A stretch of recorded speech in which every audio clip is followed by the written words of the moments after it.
सूरज अपना next topic है that are the enzymes. सो आप एंजाइम्स के रिगार्डिंग गल करेंगे कि एंजाइम्स की है कि उन्होंने स्ट्रक्चर है कि उन्होंने फंक्शन है एंड किस वे दे नाल हो कह लो कि एक्टिविटीज़ को कंट्रोल करते हैं and what are the factors which affecting the rate of enzymes which led to the affecting of the rate of reaction. ठीक है, in case of biological processes, because we are related to that of the botany, so that means we will study in case of plants. So किस वे दे नाल enzymes जिहड़े plants they which किद्दां work करदे हैं किद्दां नहीं work करदे हैगे, सो उस दे regarding आपां गल करांगे। सो जिहड़े एंजाइम्स ने एंजाइम्स या जिन्होंने तुसीं कहने हो बायो कैटलिस्ट। ठीक है, बायो कैटलिस्ट भी तुसीं कह सकते हो या एंजाइम्स कह सकते हो। सो प्लांट्स और एनीमल्स दोनों दे विच ही पाए जाते हैं बेसिकली द बायो कैटलिस्ट। ठीक है ना, दोनों दे ही बॉडी दे विच कह लो कि बायो कैटलिस्ट जिहड़े पाए जाते हैं या एंजाइम्स पाए जाते हैं। सो अकॉर्डिंग टू कूने ने बेसिकली ये कहा कि जिहड़े एंजाइम्स ने they are the proteinaceous one. Proteinaceous are the precursor substances of biological origin capable of catalyzing the biochemical reactions without undergoing any kind of change। मीनस वो अपने आप च कोई ऐसा चेंज नहीं लैके आते हैं, बट हाँ रेट ऑफ रिएक्शन को जरूर एनहांस करने दे विच कह लो कि हेल्प कर देंगे without undergoing their own changes. ठीक है, सो इस दे विच ये कहा गया कि जिहड़े एंजाइम्स हैं हर एक एंजाइम्स जिहड़े हैं they are basically the proteinaceous one. That means all enzymes are protein in nature, but you can't say all proteins are enzymes because सारे प्रोटीन्स एंजाइम्स नहीं होंगे हैगे, but all enzymes are the proteins. ठीक है, so according to Dixon and Webb उन्होंने कहा कि जिहड़े एंजाइम्स हैं as a protein with catalytic properties due to its power of specific activation, कि स्पैसिफिक एक्टिवेशन एनर्जी होने करके उन्होंने अपनी प्रॉपर्टी है या रेट ऑफ रिएक्शन को अगे एनहांस करने की अपनी उन्होंने प्रॉपर्टी है which is basically carried out by the proteins which will act as the enzymes. ठीक है, सो अपने कोल ऑब्वियस है थोड़े पढ़े भी हैं एंजाइम्स, सो जिन्हों के उत्ते कह लो कि रिएक्शन टेक प्लेस हो रही है लाइक आप कह लिए कि those which are having the chemicals on which enzymes are acted, जिस दे उत्ते एंजाइम एक्ट कर रहा वा उन्होंने आप कहने आ सबस्ट्रेट। ठीक है ना, क्योंकि सबस्ट्रेट की कह सकते हो तुसी या तुसी उन्होंने कह सकते हो रिएक्टेंट्स, कि जिन्होंने उत्ते कह लो कि एंजाइम अपनी वर्किंग शो कर रहा वा, that are the reactants and reactants will further led to the formation of products।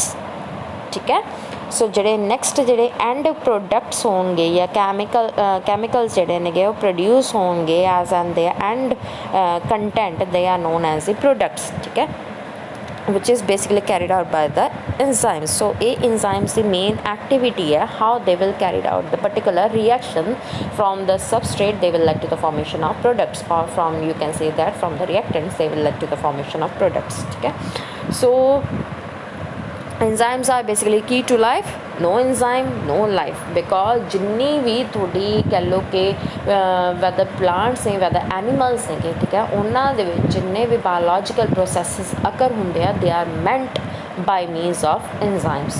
ठीक है, लाइक जिवें तुसी फूड वगैरह खाने हो ओदी डाइजेशन ओदी ब्रेकडाउन वो थोड़े माउथ दे विच शुरू हो जाते हैं due to the presence of the enzyme that is known as amylase.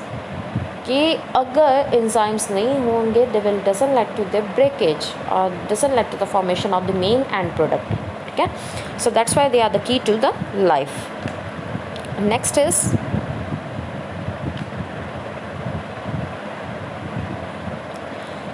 So what is enzyme. Enzyme की है, सो हुनी मैं थोड़ा दस के चुकी हाँ। एंजाइम ज़्यादातर ग्लोबुलर प्रोटीन्स ने which function as biological catalyst which led to the speeding up the reaction rate by lowering the activation energy without being affected by the reaction it catalyze। means lowering the activation energy मतलब like suppose ਆਪਾਂ ਜਿਵੇਂ ਗੱਲ ਕਰ ਲਈਏ suppose ਆਪਾਂ ਗੱਲ ਕਰਦੇ ਹਾਂ like we are having a mountain जिस दी पीक इन्नी है। ठीक है, तो ਆਪਾਂ ਹੁਣ ਕੀ ਹੈ ਉੱਥੇ ਚੜ੍ਹਨਾ ਹੈ। ਸੋ ਚੜ੍ਹਨ ਦੇ ਲਈ अगर तो आप without any kind of harness, without any kind of support अगर आप चढ़न की कोशिश करते हैं तो थोड़ा बहुत डिफ़िकल्ट है। But when we get the harness or the another equipments which will help in providing you to climb up the mountain, that will lower your main energy. So same like enzymes, reach तो ही point के उत्ते करना वा ही main है, वह and point है, ठीक है। बट की है कि एंजाइम की है आ चीज़ दी या जिन्नी आ रास्ता वा इनू थोड़ा बहुत घटा देंगे, like in this way. Obvious है कि एनर्जी जी घट जाएगी, कि एनर्जी घट गई। This is basically the energy graph कि मेन उन्हें पॉइंट जो एंड पॉइंट है, so this is the end point. आ एंड पॉइंट के उत्ते पहुँचना हुण आ एंड पॉइंट वो किमें डिक्रीज़ कर सकता, बाय डिक्रीजिंग द एनर्जी, कि जिन्नी अमाउंट ऑफ एनर्जी पहला लग रही है सो उसनों आपां डिक्रीज़ ऑन कर सकते हैं by the addition of enzymes. So enzymes ਜਿਹੜੇ ਨੇਗੇ they help in reducing the activation of energy, ठीक है। and these enzymes are having the active sites. active sites ਕੀ ਨੇ, सॉरी ਪਹਿਲਾਂ ਆਪਾਂ जस्ट ਗੱਲ कर लिया regarding the protein nature of enzymes. So they are globular proteins ने, ribozymes I hope तुमने सुने भी होने, they are the RNA molecule with enzymatic activity. Catalytic behavior of any enzyme that is totally depend upon the structure of the protein.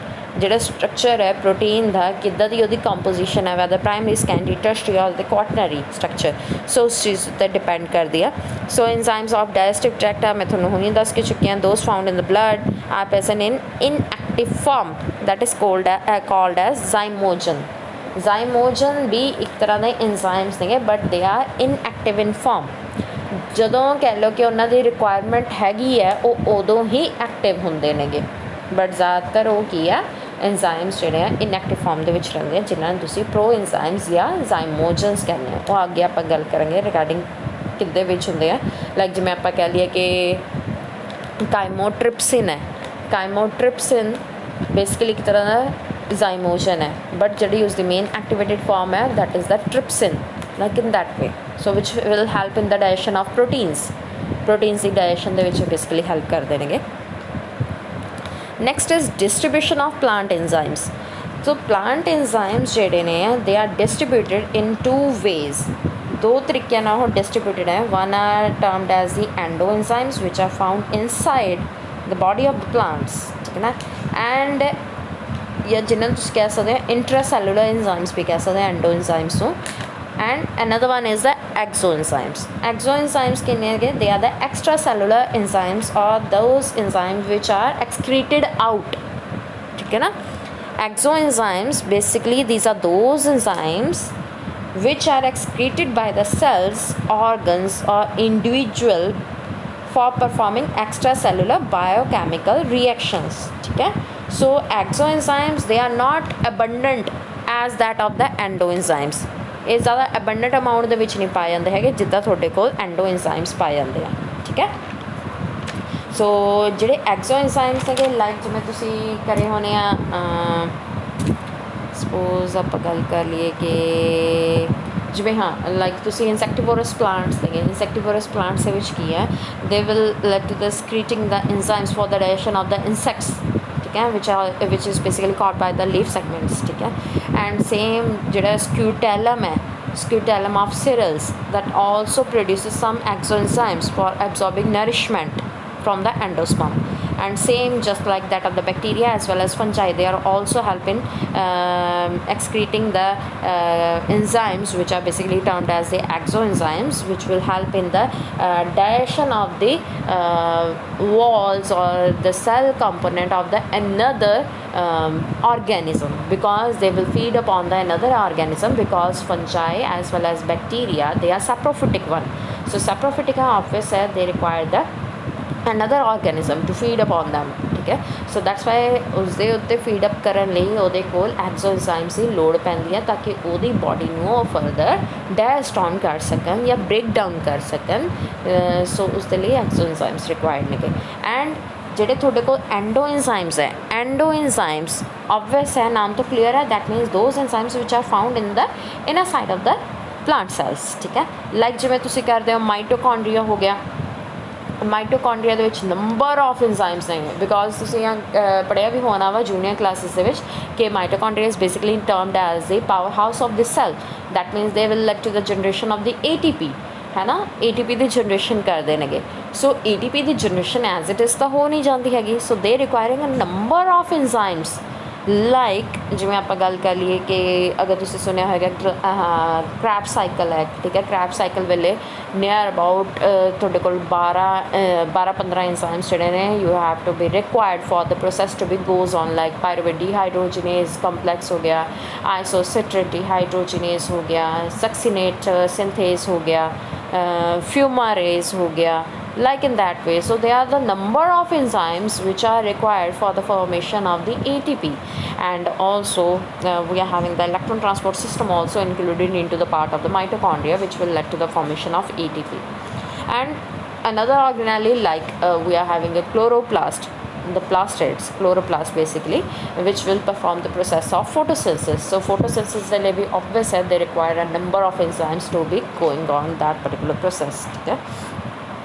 So like nucleus हो गया, nucleus की है, they contain the enzymes that take part in the synthesis of the DNA, क्योंकि DNA की जी synthesis है that is taking place in the nucleus region। RNA की synthesis होगी, ठीक है ना। RNA की synthesis they require the RNA transcriptase जोड़ा enzyme है, so या RNA polymerase enzyme है, या DNA polymerase enzyme है, DNA exonuclease enzyme। So there are the number of enzymes which will lead to the formation of DNA as well as the RNA, like histones हो गए, proteins which are helping the synthesis of those particular component, या कह लें हेलिकेसेस हो गए, ट्रांसक्रिप्टेसेस हो गए, या कह लो कि तुसीं टोपोआइसोमरेजेस हो गए। So they are the number of enzymes which are present in case of the nucleus region, ठीक है। And they plays a major role for the further biochemical reactions to be occurred on, ठीक है। So next is the active sites. So enzymes, they are basically composed of long chain of amino acids that have folded into a very specific three-dimensional shape which contains an active site.